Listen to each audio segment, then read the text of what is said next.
সুপ্রিয় শিক্ষার্থী, আশা করি অনেক ভালো আছো, সুস্থ নিরাপদে আছো। আমি তোমাদের সালাউদ্দিন স্যার বলছি।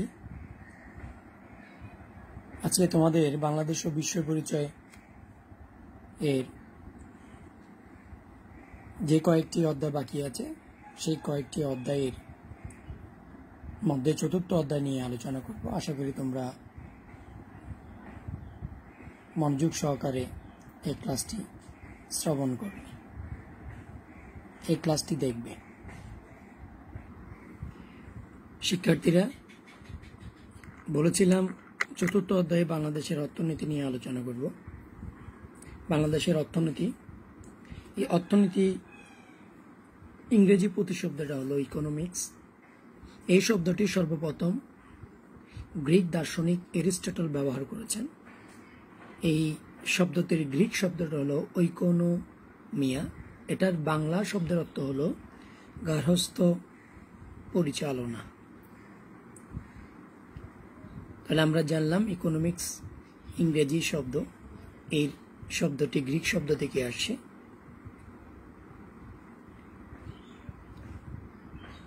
অর্থনীতি হলো এক ধরনের অর্থ ব্যবস্থা। তাহলে অর্থ দিয়ে আমরা কি করি?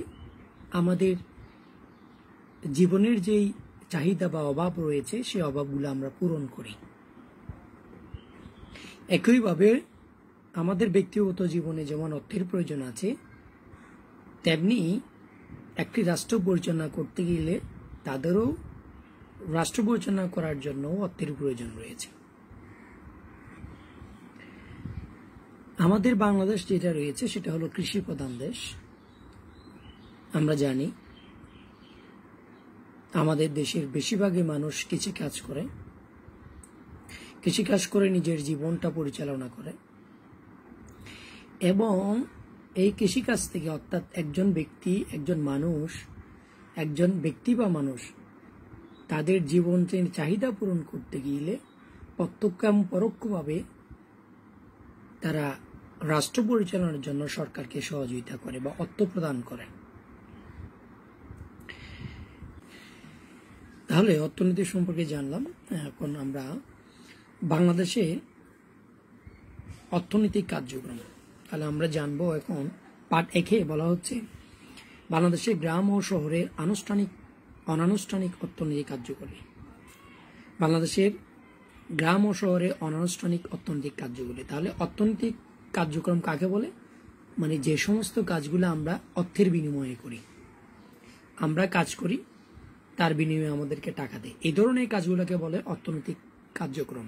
এই অর্থনৈতিক কার্যক্রমকে আমাদের পাঠ্য বইয়ে 2 ভাগে ভাগ করেছে। একটা হলো অনানুষ্ঠানিক ও আনুষ্ঠানিক। একটা হলো অনানুষ্ঠানিক অর্থনৈতিক কার্যক্রম, একটা হলো আনুষ্ঠানিক অর্থনৈতিক কার্যক্রম। তাহলে এখন আমরা জানব অনানুষ্ঠানিক অর্থনৈতিক কার্যক্রম বলতে কি বোঝায়। তাহলে যেসব কাজগুলা করার জন্য পূর্বে কোনো মজুরি নির্ধারিত নয়, যে কাজগুলা আমরা করি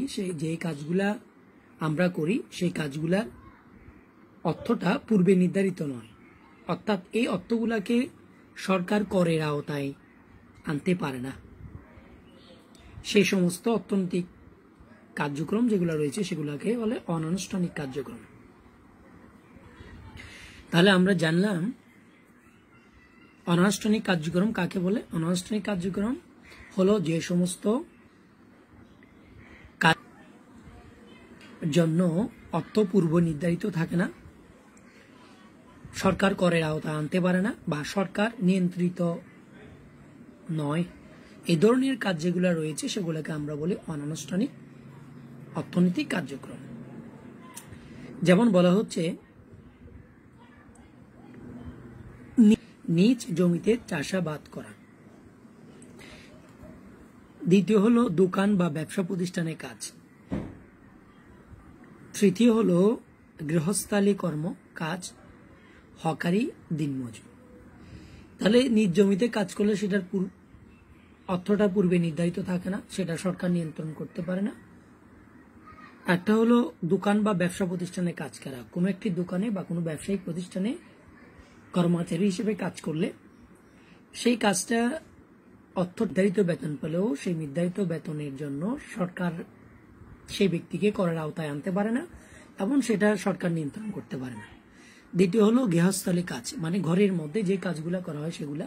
একটা হলো হকারি, বা আমরা জানি শহর বা গ্রামের বিভিন্ন জায়গার মধ্যে ফুটপাত বা রাস্তার আশপাশে যে সমস্ত ব্যক্তি মানুষরা ছোট ছোট দোকান, ছোট ছোট জায়গার মধ্যে তারা বিভিন্ন রকমের পণ্যদ্রব্য বিক্রি করে, এই ধরনের কাজগুলোকে বলে হকারি। আর দিনমজুর বলে বা দৈনিক মজুরির ভিত্তিতে যে কাজটা করে সেটা দিনমজুর। এই সময় উন্নয়নশীল যে সমস্ত রাষ্ট্র রয়েছে সে সমস্ত রাষ্ট্রের মধ্যে এই ধরনের কাজের মাধ্যমটা বেশি, খাতটা বেশি। এমন এই সমস্ত খাত থেকে সমাজ, ব্যক্তি, রাষ্ট্র উপকৃত হয়। একটা হলো আনুষ্ঠানিক কার্যক্রম। আনুষ্ঠানিক কার্যক্রমটা কি? আনুষ্ঠানিক অর্থনৈতিক কার্যক্রম কি? যেই কাজটা মজুরি পূর্বে নির্ধারিত, করের আওতা আনা যায় এবং সরকার কর্তৃক নিয়ন্ত্রিত, এই সমস্ত কাজগুলোকে বলে আনুষ্ঠানিক।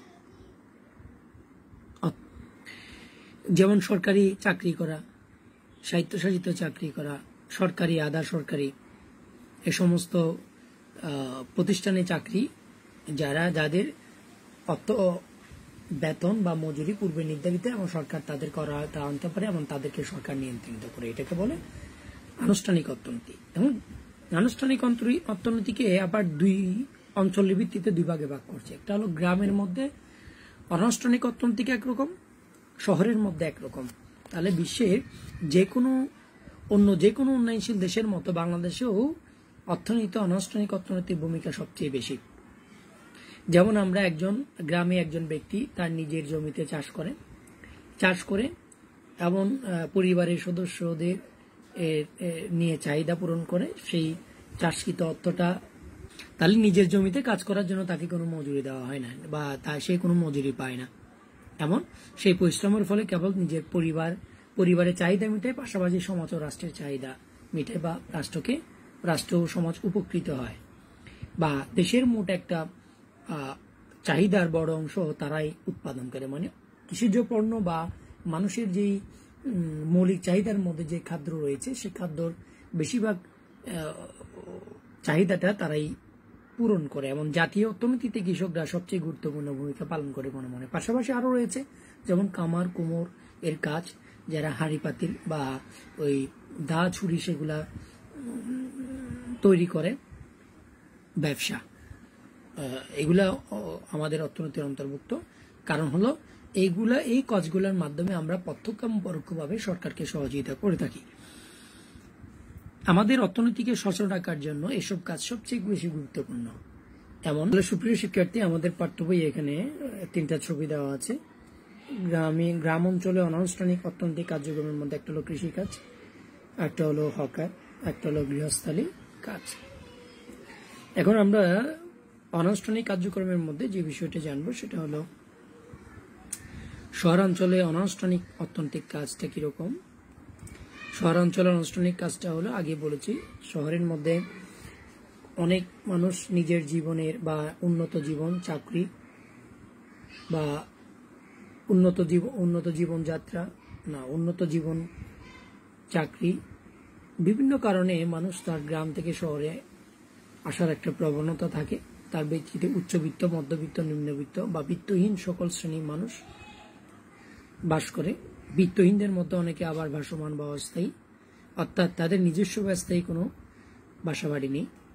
তারা বস্তি, ফুটপাত, পার্ক, রেল স্টেশন ইত্যাদি স্থানে বাস করে। উচ্চবিত্ত এবং মধ্যবিত্ত শ্রেণী যারা রয়েছে, এই সমস্ত মানুষরা সাধারণত সরকারি, বেসরকারি চাকরি, ব্যবসা বাণিজ্য ইত্যাদি নিয়োজিত। আর নিম্নবিত্ত, বিত্তহীন যারা রয়েছে তারা ছোটখাটো দোকান এবং ফুটপাতে হকারি, ফেরিওয়ালা, রিক্সা, ঠেলাগাড়ি চালক, মোটামুটি যারা মুষ্টি ভিক্ষা করে, যুগালি, বা যারা কোনো কাজে সাহায্যকারী যারা আছে, মিস্ত্রির যেই সহকারী তাকে বলে যুগালি কিংবা বাসাবাড়ির কাজ করে জীবিকা নির্বাহ করে। এগুলো শহরের অঞ্চলের অনানুষ্ঠানিক অর্থনৈতিক কাজ বলে গণ্য করা হয়। তাহলে গ্রাম প্রধান বাংলাদেশের গ্রাম অঞ্চলে বসবাসকারী অধিকাংশ মানুষ নিজস্ব উদ্যোগে ও শ্রমে ধান, পাট ও রবি শস্য, শাকসবজি ও ফলমূল উৎপাদন করে। মাছ ধরা, গরু ছাগল ও হাঁস মুরগি পালন, কুটির শিল্প, হাট বাজারে পণ্য বিক্রির মাধ্যমে তাদের জীবিকার সংস্থানই করেছে বা করছে। তাহলে এখানে আমরা সবকিছু বুঝি। আমাদের একটা বিষয় জানি, আমরা যাদের কৃষি শিক্ষা রয়েছে সেখানের মধ্যে এই বিষয়টা রয়েছে রবি শস্য। রবি শস্যটা আসলে আরবি শব্দ বা বসন্তকালীন শস্য। একেবারে সহজভাবে বলতে গেলে রবি শস্য হলো যে সমস্ত শস্যগুলা বা ফসলগুলা শীতকালে রোপণ করা হয়, গ্রীষ্মকালে উত্তোলন করা হয়, এই ধরনের শস্যগুলাকে বলে রবি শস্য। তাহলে এই সমস্ত কাজ শুধু নিজের ব্যক্তিগত জীবনে নয়, দেশের অর্থনৈতিক জীবনকে সচল রাখার জন্য একটি গুরুত্বপূর্ণ ভূমিকা পালন করে।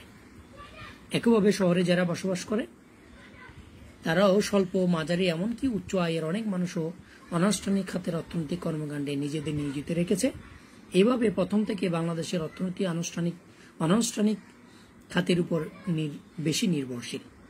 সরকারি বেসরকারি পর্যায়ে আনুষ্ঠানিক খাতের ভূমিকা বৃদ্ধি ও তা জোরদার হওয়ার পরও আমাদের অর্থনীতিতে প্রথাগত অনানুষ্ঠানিক খাতের গুরুত্ব কমেনি। এখনো পর্যন্ত আমরা জানি বিভিন্ন জায়গায় দেখতে পাবো, বিশেষ করে উন্নয়নশীল রাষ্ট্র হিসেবে অনেক মানুষ সরকারি বেসরকারি চাকরি করার বাদেও অনেক মানুষ অনানুষ্ঠানিক কাজের মাধ্যমে নিজের জীবিকা নির্বাহের পাশাপাশি সমাজ ও রাষ্ট্রের অর্থনৈতিক চাকা সচল রাখার জন্য তারা গুরুত্বপূর্ণ ভূমিকা পালন করে আসে। আশা করি তোমরা বুঝতে পেরেছ। আরেকটি ক্লাসে আমরা পার্ট 2 বাংলাদেশের শিল্প নিয়ে আলোচনা করব। ধন্যবাদ।